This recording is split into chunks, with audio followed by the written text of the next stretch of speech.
Alors, je m'appelle Claire Chenu, je suis enseignante-chercheur à AgroParisTech et je travaille sur les sols.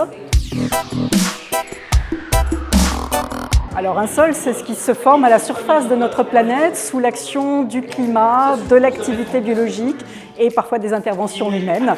Et c'est ce qui permet la croissance des végétaux.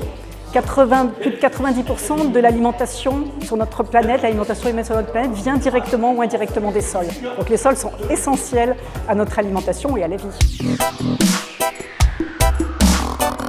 Les plantes, elles poussent parce qu'elles ont des racines dans le sol. C'est dans le sol qu'elles trouvent l'eau, c'est dans le sol que leurs racines se développent, c'est dans le sol qu'elles trouvent les éléments nutritifs dont elles ont besoin, c'est dans le sol qu'il y a des ravageurs éventuellement, mais aussi des auxiliaires pour leur croissance. Donc c'est le sol, c'est là que poussent les plantes.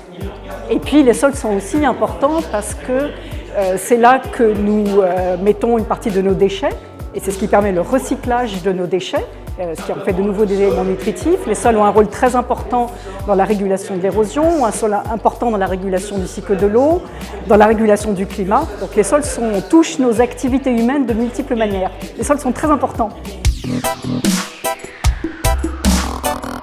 Alors il est très variable, contrasté.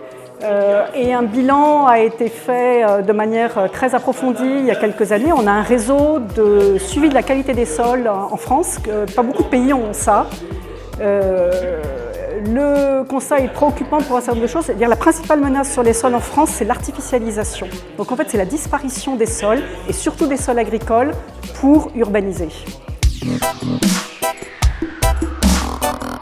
Alors, déjà, la qualité des sols, c'est que les sols puissent rendre les services qu'on attend d'eux.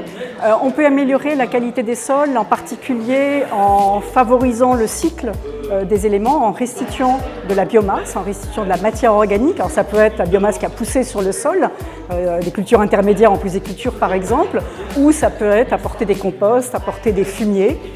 On peut améliorer le sol alors en limitant le plus possible l'apport de contaminants, que ce soit des métaux, des pesticides, ça c'est absolument important.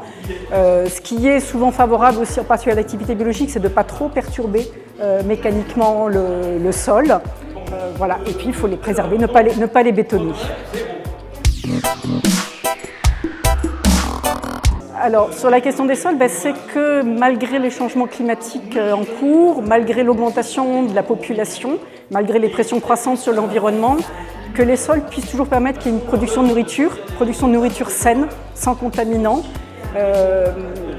voilà, et que l'agriculture permette donc à la fois de produire de l'alimentation, mais permette à des agriculteurs de vivre décemment, de produits de bonne qualité, sans que ce soit une agriculture minière, sans épuiser les sols et sans les dégrader.